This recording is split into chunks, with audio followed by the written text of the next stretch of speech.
Բարև ձեզ։ Տեսեք, իրավիճակը խիստ լարված է, դուք պատասխանատվություն չեք կրի, եթե որևէ բան տեղի ունենա, չէ որ ձեր կոչով են նաև մարդիկ եկել այստեղ։ Անշուշտ կտրիչի կողմնակիցները ամեն ինչ անում են,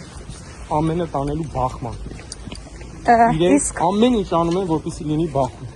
բայց մենք չեն գնալու բախման։ Դուք նոր եք հայտնաբերել կաթողիկոսի մասին որոշակի տեղեկատվություն, ինչու եք նոր դրա մասին խոսում։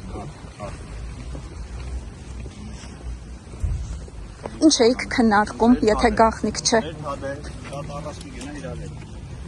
Ինչ էիք քննարկում, եթե գաղտնիք չէ։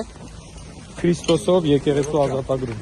Դա ենք քննարկում։ Այսպես մարդկանցով, մարդկանց փնովելով, այսպես եք պատկերացնում եկեղեցու ազատագրումը։ Փնովում իրականություն։